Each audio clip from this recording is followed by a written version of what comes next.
संक्षिप्त योग विशिष्ट निर्वाण प्रकरण उत्तरार्थ। परमात्मा सृष्टि भ्रम की असंभवता, पूर्ण भ्रम के स्वरूप का निरूपण तथा सबकी ब्रह्म रूपता का प्रतिपादन। श्री वशिष्ठ जी कहते हैं, रघुनंदन, उस शुद्ध बुद्ध परमात्मा में सृष्टि के कारण भूत, मल, आकार, बीज, माया, मोह और ब्रह्म आदि किसी का भी होना वास्तव में संभव नहीं है। न केवल अद्वितीय, शांत, अत्यंत निर्मल और आदि अंत से रहित, वह इतना सूक्ष्म है कि उसके भीतर आकाश भी प्रस्तर के समान स्थूल कहा जा सकता है, जिसकी उत्पत्ति का कोई कारण नहीं है। उस दृश्य प्रपंच की सत्ता यहाँ कदापि संभव नहीं है तथा जो सदा स्वभाव, अनुभव, एक गम्य, नित्य, परम वस्तु परमात्म वस्तु है, उसकी सत्ता का निराकरण करने की शक्ति किसी में है। संसार ब्रह्म स्वरूप होने के कारण चैतन्य में ही है। इसमें जो जड़ आकार की प्रतीति होती है वह ब्रह्म से ही है। इसलिए सब कुछ एक अजन्मा, शांत, द्वैत अद्वैत से रहित तथा निरामय ब्रह्म ही है। पूर्ण पर ब्रह्म परमात्मा से पूर्ण का ही विस्तार हो रहा है। पूर्ण में पूर्ण ही विराज रहा है। पूर्ण से पूर्ण का ही उदय हुआ है तथा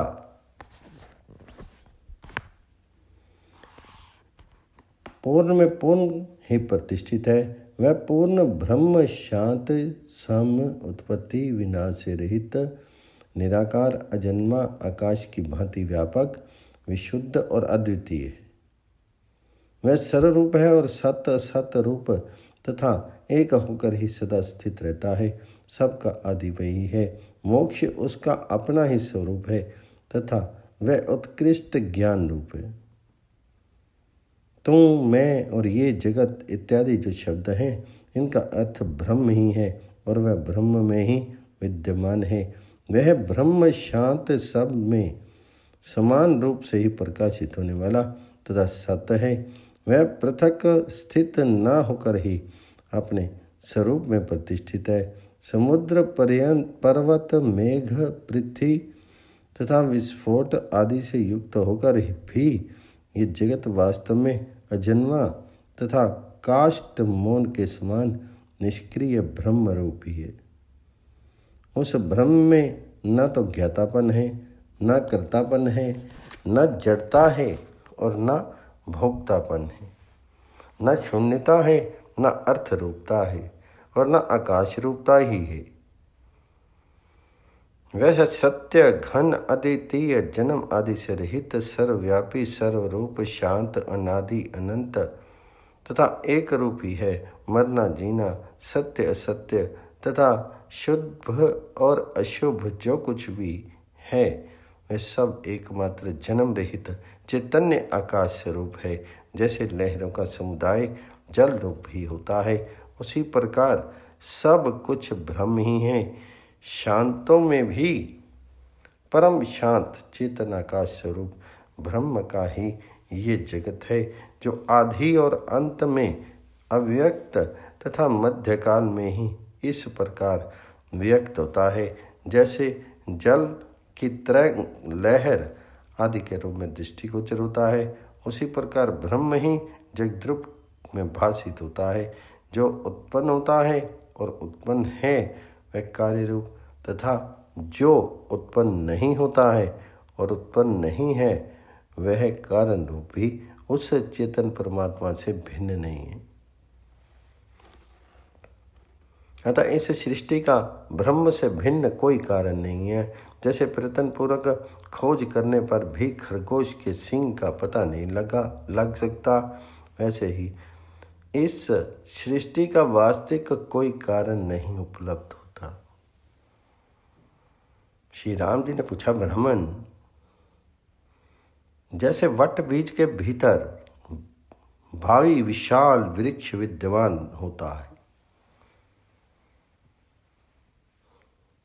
वैसे ही ज्ञान में परमाणु परमात्मा में ये सारी सृष्टि विद्यमान रहती है, ऐसा क्यों ना मान लिया जाए। तो श्री विशिष्ट जी ने कहा, श्री राम, जहाँ बीज है वहाँ वट वृक्ष की विशाल शाखा हो सकती है, क्योंकि वह सहकारी कारणों से उत्पन्न होती और फैलती है, परंतु जब संपूर्ण भूतों का प्रलय हो जाता है तब कौन सा बीज शेष रह जाता है, और उसका सहकारी कारण भी क्या रहता है, जिसके सहयोग से जगत की उत्पत्ति हो। जो शांत पर ब्रह्म है उसमें आकार की कल्पना कैसे हो सकती है, उसमें तो परम अणु तत्व का भी योग, परमाणु तत्व का भी योग नहीं होता, फिर बीज तत्व कैसे आ सकता है। इस प्रकार विचार करने पर बीज भूत कारण का होना जब सत्ता असंभव है, तब जगत की सत्ता किस प्रकार, किस साधन से, किस निमित्त से, कहाँ और क्या हो सकती।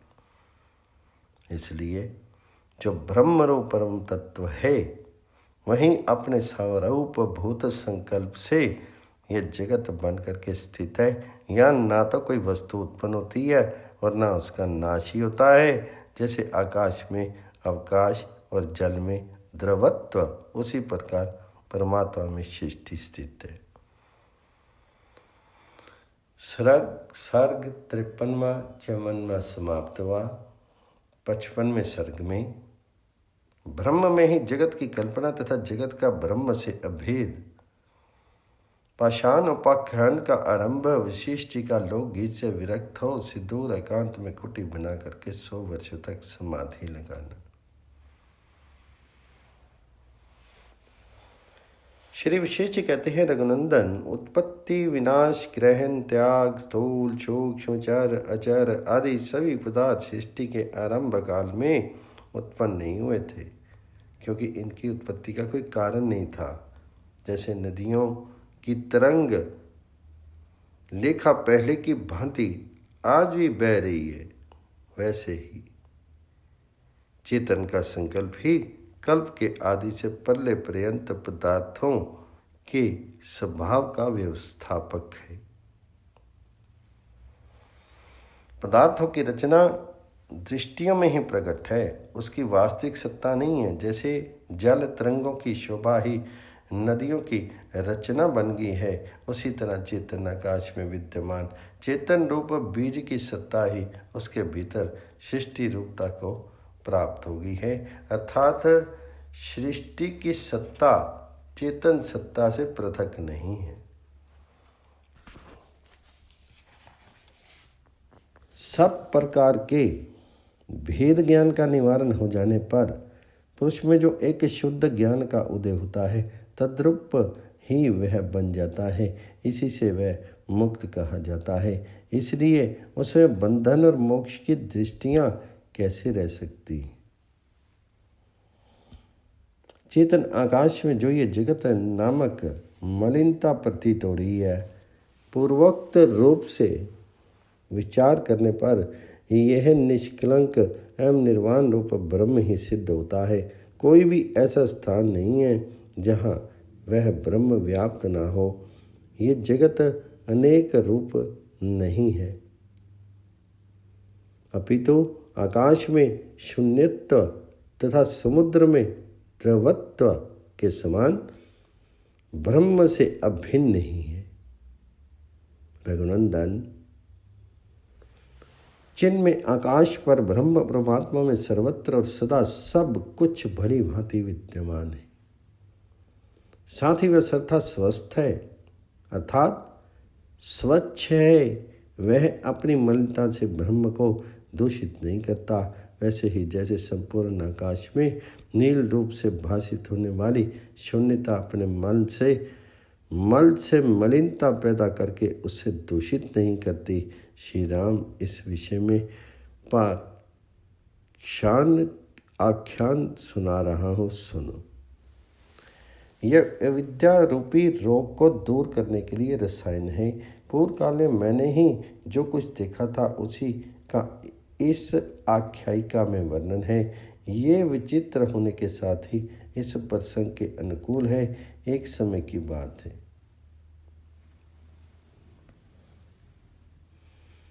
मैं जानने योग्य परमात्म तत्व का ज्ञान प्राप्त कर लेने के कारण पूर्ण काम हो गया था। इसलिए मैंने मन में ये इच्छा हुई कि घनीभूत ब्रह्म से भरे हुए इस लोक व्यवहार को छोड़ दूं। तब ध्यान में एक तान होकर के धीरे धीरे दीर्घकालिक विश्राम के लिए संपूर्ण चंचलता का त्याग करके मैंने एकांत स्थान में रहने की अभिलाषा की और शीघ्रतापूर्वक शांति की ओर अग्रसर होने लगा। उस समय मैं किसी देवता के स्थान में स्थित था और जगत की विविध एवं क्षण भंगुर गतियों का अवलोकन कर रहा था। इतने ही में मैं ये सोचने लगा कि इस लोक की अवस्था बड़ी नीरस है, देखने में सुंदर और परिणाम में विनाशशील होने के कारण आपात रमणीय है। इसलिए मैं ऐसा मानता हूँ कि ये कहीं किसी को किसी भी कारण से और किसी भी सुख ने नहीं दे सकती। अतः कौन सा ऐसा प्रदेश होगा जो बिल्कुल सूना हो और जहाँ रहने से इन पांचों बाह्य विषयों की वेदनाएं अनुभव में ना आवे। मेरे विचार से तो ये आकाश ही जो सब ओर से सूना होने के कारण विक्षेप के उपकरणों से रहित है, मेरी समाधि के लिए अधिक उपयोगी होगा। मैं इसके किसी दूरवर्ती कोने में उत्तम योग युक्ति का आश्रय लेकर के स्थित रहूंगा। आकाश के एक कोने में संकल्प से ही कुटी बना करके उसके भीतर सदृढ़ हो, वासना रहित हो निवास करूंगा। ऐसा सोच करके निर्मल आकाश में ज्यों ही मैं आगे बढ़ा,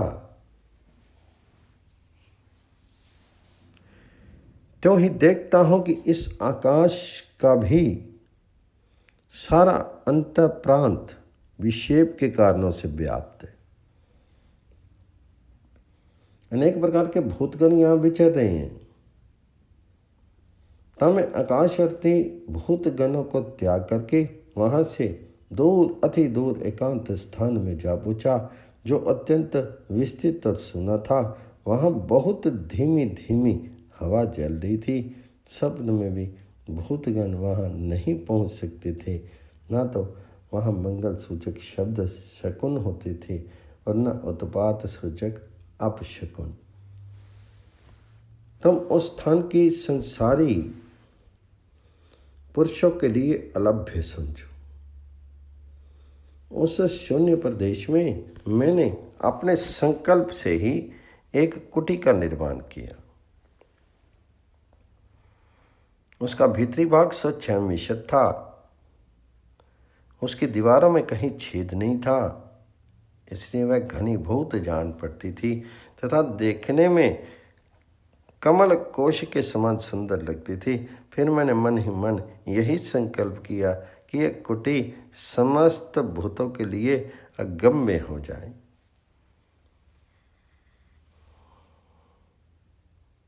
तत्पश्चात मैं उन सब भूतों के लिए अगम्य कुटीर में प्रविष्ट हुआ। वहाँ पद्मासन लगा के शांत चित्त होकर मैंने अत्यंत मौन धारण किया। साथ ही यह निश्चय किया कि 100 वर्ष के बाद ही मैं इस समाधि से उठूंगा। इसके बाद मैं निर्विकल्प समाधि में स्थित हो गया।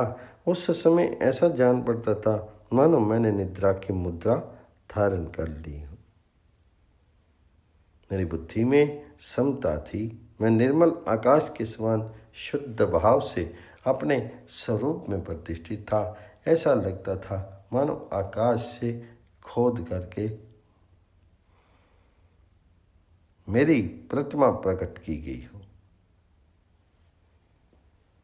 वह 100 वर्षों का समय मेरे लिए एक पल के समान व्यतीत हो गया, क्योंकि समाधि में चित्त को एकाग्र करने वाले पुरुष के लिए बहुत समय तक रहने वाली काल की गतियां भी थोड़ी व्यतीत होती हैं। तदनंतर काल्पनिक अहंकार रूपी पिशाच इच्छा रूपिणी पत्नी के साथ कहीं से मेरे पास आ धमका। सर्ग 55 और 56 समाप्त हुआ। 57-58 सर्ग में अहंकार रूपी पिशाच की शांति का उपाय सृष्टि के कारण का अभाव होने से उसकी असत्ता तथा चिन्मय ब्रह्म की ही सृष्टि रूपता का प्रतिपादन। श्री विशिष्ट कहते हैं, श्री रामभद्र अज्ञान से अपने अंतःकरण में अहम भाव रूपी पिशाच की कल्पना कर ली गई है, जो वास्तव में है नहीं। जैसे हाथ में दीपक लेकर के ढूंढने वाले को अंधकार का स्वरूप नहीं दिखाई देता, ऐसे ही विचारशील पुरुष यदि देखे तो उसे अज्ञान की उपलब्धि नहीं हो सकती। अज्ञात रूपणी पिशाची के स्वरूप पर विचार करते हुए जैसे जैसे उसकी ओर देखा जाता है, वैसे ही वैसे वह छिपती जाती है। सृष्टि की सत्ता होने पर ही अविद्या का अस्तित्व संभव हो सकता है और किसी हेतु से नहीं, परंतु ये सृष्टि तो कभी उत्पन्न हुई ही नहीं, केवल अज्ञानियों के अनुभव में आती है, वास्तव में वह है नहीं। जैसे आकाश में कभी वृक्ष पैदा नहीं हुआ, उसी प्रकार सृष्टि का कोई कारण न होने से वह पूर्व काल में ही उत्पन्न नहीं हुई थी। मन सहित 6 इंद्रियों से ज्ञात न होने वाला निराकार पर ब्रह्म मन सहित 6 इंद्रियों के विषयभूत साकार जगत का वस्तुता कारण कैसे हो सकता है? कहते हैं, बीज रूपी कारण से अंकुर रूपी कार्य उत्पन्न होता है, परंतु जहाँ बीज भी नहीं है वहाँ अंकुर कैसे हो सकता है? कारण के बिना कार्य की उत्पत्ति कदापि संभव नहीं है।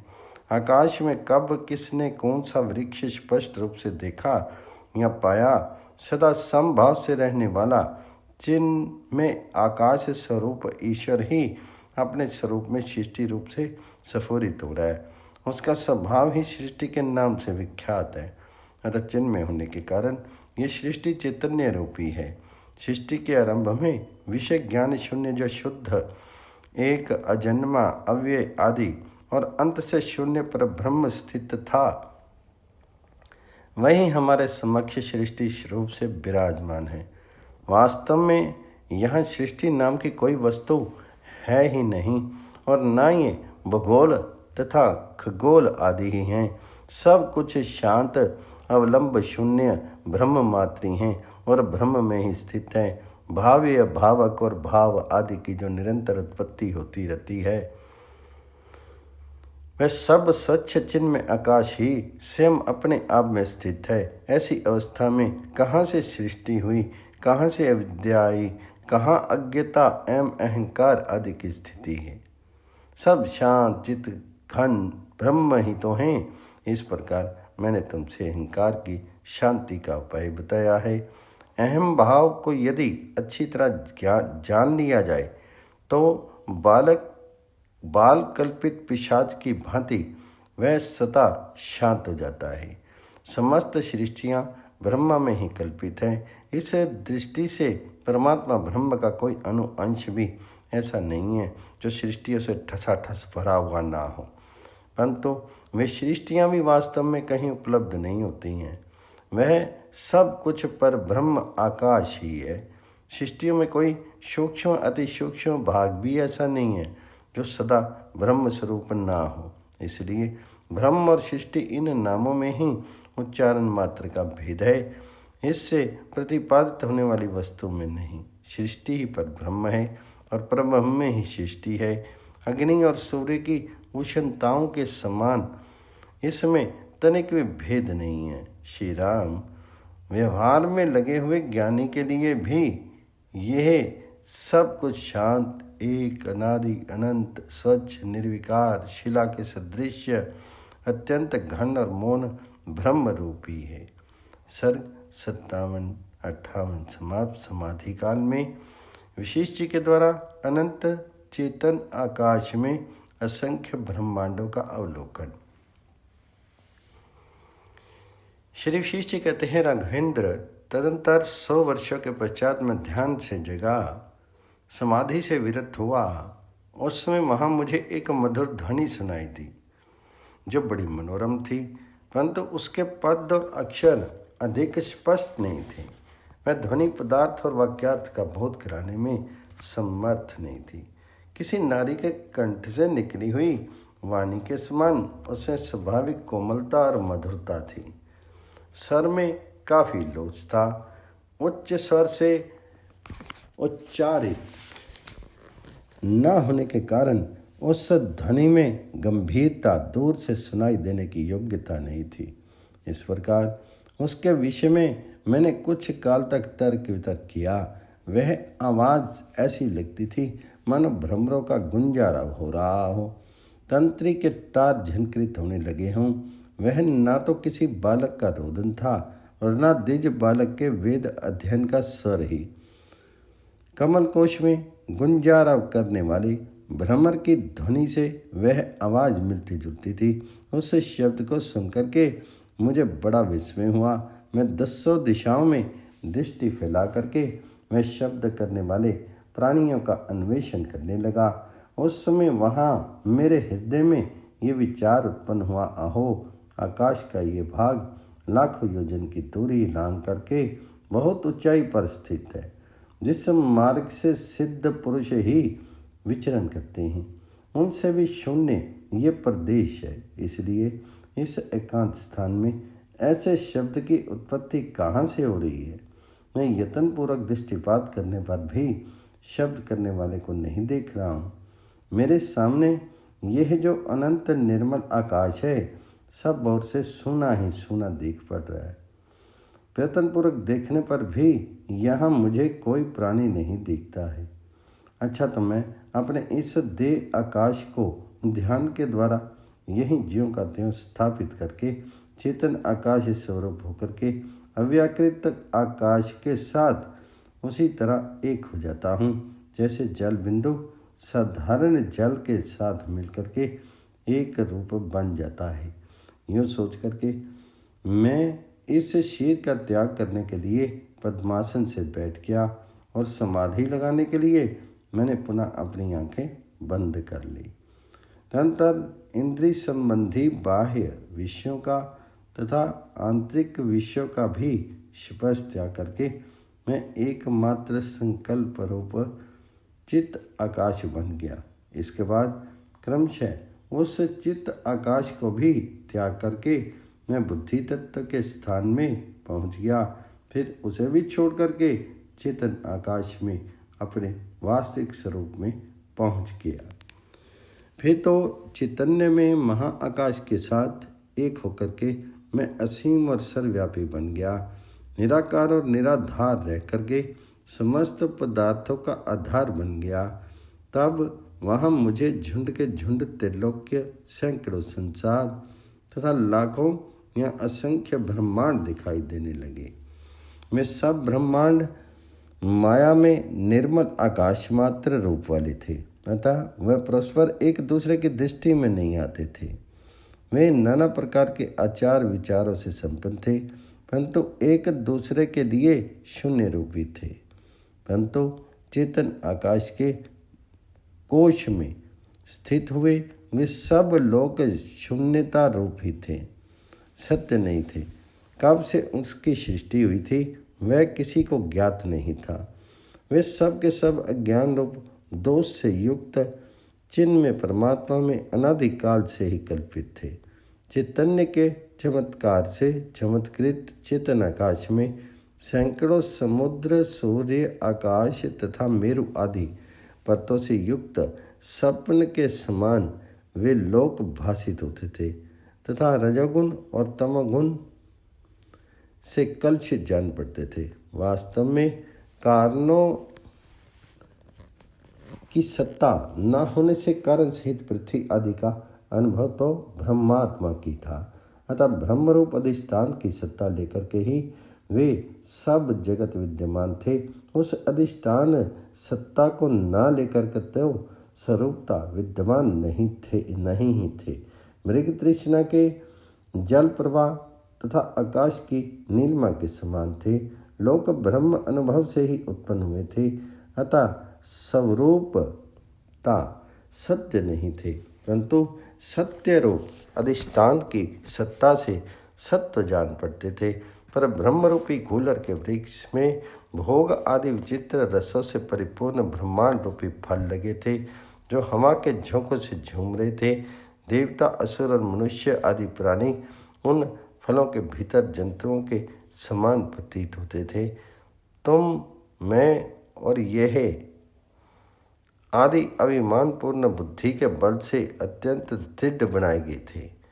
सब लोग गीली मिट्टी द्वारा बने हुए उन खिलौनों के समान जान पड़ते थे जो सूर्य की किरणों से सूख करके कड़े हो गए हों। वास्तव में वे जगत परमार्थ चैतन्य रूपी थे, यद्यपि उससे भिन्न के समान प्रतीत होते थे। अप्राप्त होकर भी प्राप्त से जान पड़ते थे तथा सदा असत होकर भी सद्रूप से भाषित होते थे। परमात्म रूपी सूर्य के तेज के भीतर वे केवल आभास रूप थे और वायु के स्पंदन की भांति सता उत्पन्न हुए थे। श्री राम, उस सम अधिकार काल में, उस समाधि काल में मैंने अनंत चेतन आकाश के भीतर अकारण ही उत्पन्न एवं विनष्ट होने वाले बहुत से लोग देखे जो तिमिर रोग से युक्त आंखों वाले पुरुष के लिए देखे गए ब्रह्म मात्र ही सिद्ध होते थे। सर्ग 59 समाप्त हुआ।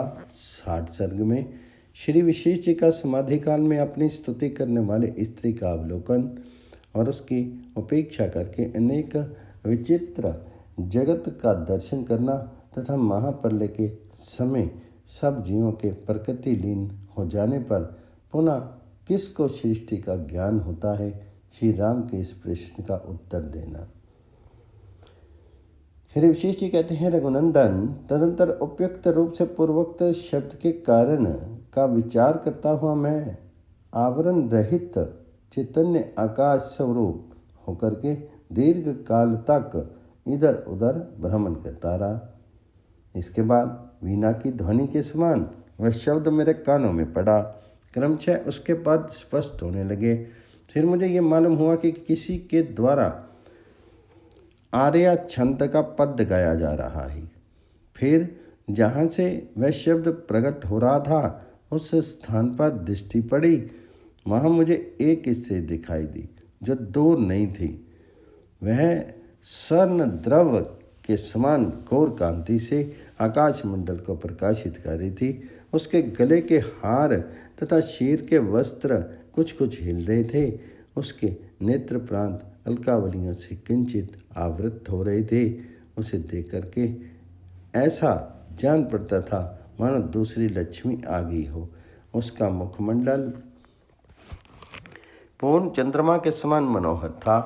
वह जब हंसती थी तब फूलों के ढेर से झत्ते जान पड़ते थे।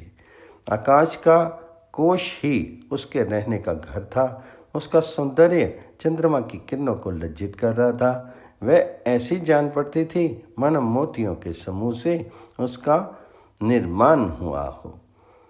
वह कमनीय कांतिमती नारी मेरा अनुसरण करने के लिए उद्यत जान पड़ती थी। मेरे पास खड़ी हो, मधुर मुस्कान और उत्तम भाव विलास से शोभित मैं मनोहारिणी स्त्री मधुर स्वर से कोमल वाणी में इस आर्या छंद का पाठ करने लगी।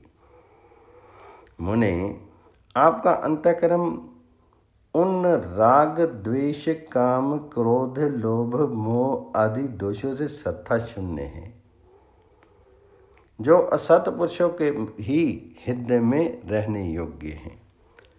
आप संसार सत्ता में डूब करके मोहित होने वाले प्राणियों के आश्रयभूत तटवर्ती वृक्ष हैं। अतः मैं सब ओर से आपकी ही स्तुति करती हूँ। श्री राम, ये सुनकर के मैंने उस मनोहर मुख मधुर स्वर वाली स्त्री की ओर देखा। ये सोचकर कि ये तो स्त्री है, इससे मेरा क्या प्रयोजन है, उसकी अवहेलना करके मैं आगे बढ़ गया। तदंतर लोक समूह से युक्त माया दिखाई दी। उसे देख करके मुझे बड़ा विस्मय हुआ। फिर उसका भी अनादर करके मैं आकाश में विचरण करने को उद्यत हुआ। इसके बाद मैंने आकाश में स्थित हुई जगन माया का निरीक्षण करने के लिए जिनमें आकाश रूप से ज्यों ही चेष्टा की त्यों ही वे सारे के सारे उग्र जगत उसी तरह शून्य रूप हो गए, जैसे स्वप्न, संकल्प अर्थात मनोराज्य तथा कहानी में वर्णित जगत शून्य रूप होते हैं। इस प्रकार बताए गए वे सभी लोक होने वाले प्रलय काल के दृश्य को वैसे ही नहीं जान पाते जैसे एक ही घर में सोए हुए अनेक पुरुष एक दूसरे के स्वप्न में होने वाले रन कोलाहल को नहीं सुनते हैं। श्री राम, चेतन में ही सब कुछ है, चेतन से ही सब कुछ है, चेतन ही सब कुछ है और चारों ओर से चेतन ही चेतन है। सारी सत्ता चिन्मय तथा सद्रूप भी है। यही मैंने वहाँ पूर्ण रूप से देखा। ये जो दृश्यों का दर्शन होता है वह ब्रह्म मात्र है। आकाश में प्रतीत होने वाले वृक्ष की मंजरी है। सब कुछ चेतन आकाश का स्वरूप ही है। इस बात का मुझे वहाँ अनुभव हुआ। समष्टि बुद्धि रूप आकाश के साथ एक रूप होकर के व्यापक अनंत एवं बोध स्वरूप हुए। मैंने इसका अनुभव किया। संपूर्ण जगत का यह मायाजाल ब्रह्म आकाश रूपी है। दसों दिशाएं ब्रह्म आकाश ही हैं तथा कला, काल, देश, द्रव्य और क्रिया आदि भी ब्रह्म आकाश रूपी हैं, जो सब प्रकार के नाम रूप से रहित पाषाण की प्रतिमा के समान मौन और ज्योति स्वरूप हैं। वही पर ब्रह्म परमात्मा यत किंचित नाम रूपात्मक होकर के जगत कहलाता है। वहाँ समाधि काल में ऐसे लाखों जगत भी अनुभव में आए थे, जिनमें चंद्रमंडल भी उष्ण थे और सूर्य भी शीतलता की मूर्ति जान पड़ते थे। श्री राम, कोई जगत पाताल में गिर रहे थे, कितने ही आकाश में उड़ रहे थे और बहुतेरे संपूर्ण दिशा में भ्रांतिपूर्ण पदों से प्रतिष्ठित थे। इस तरह चैतन्य समुद्र के चंचल बुदबुदों के रूप में दिखाई देने वाले उन असंख्य लोकों में ऐसी कौन सी वस्तु है जो मैंने ना देखी हो? तो श्री राम जी ने पूछा, मुने, महाकल्प के विनाश काल में जब समस्त भूतों का समुदाय मूल प्रकृति में विलीन हो जाता है, तब पुनः किसको किस तरह सृष्टि का ज्ञान होता है? तो श्री वशिष्ठ जी ने कहा, श्री राम भद्र, महाप्रलय काल में पृथ्वी, जल, वायु, अग्नि और आकाश, इन संपूर्ण विशेष पदार्थों का विनाश हो जाने पर ब्रह्मा से लेकर के स्थावर तक के सभी जीव जगत जब मूल प्रकृति में विलीन हो जाते हैं, तब पुनः जिस प्रकार इस जगत का अनुभव होता है वह बताता हूँ, सुनो। प्रलय काल के पश्चात जो ब्रह्म शेष रहता है वह शब्द आदि व्यवहार से वर्णन करने योग्य नहीं होता। उसे मुनिजन परमार्थ चैतन्य घन कहते हैं। ये जगत उसका हृदय है, अतः उससे भिन्न नहीं है। वही परमात्म देव ये संकल्प करता है कि जगत मेरा अपना स्वभाव और हृदय है। वास्तविक रूप से वह जगत की सत्ता नहीं मानता है। इस प्रकार जब हम विचार करते हैं तब जगत नाम की कोई वस्तु नहीं पाते। फिर क्या नष्ट होता है और क्या उत्पन्न? जैसे परम कारण परमात्मा अविनाशी है, वैसे ही उसका हृदय भी, महाकल्प आदि भी उसके अव्यय ही हैं। अब वे भी परमात्मा से भिन्न नहीं है। केवल अज्ञान ही यहाँ जगत और परमात्मा में भेद की प्रतीति कराता है। परंतु विचारपूर्वक देखा जाए तो उस अज्ञान को भी कहीं पता नहीं लगता है। अतः एकमात्र सच्चिदानंद घन परमात्मा ही सदा और सर्वत्र विराजमान है। जगत उसकी उत्पत्ति तथा विनाश सर्वथा मिथ्या कल्पना है। इसलिए कभी कहीं किसी का कुछ भी ना तो नष्ट होता है और ना उत्पन्न ही होता है। ये तो दृश्य जगत है, वह सब शांत अजन्मा ब्रह्म रूप से ही स्थित है। यह अनादि जगत जाल कभी उत्पन्न नहीं हुआ है। यहाँ इस जगत के रूप में केवल ज्ञान स्वरूप पर ब्रह्म परमात्मा ही है। इस प्रकार विचार दृष्टि से देखने पर अष्ट सिद्धियों से युक्त ऐश्वर्य भी तीर्ण के समान निस्सार हो ही सिद्ध होता है। ऐसा जानने वाला अधिकारी पुरुष अपने में ब्रह्म भाव का निश्चय करके अपनी आत्मा में ही पूर्ण संतुष्ट रहता है। सर्ग 60-61 समाप्त।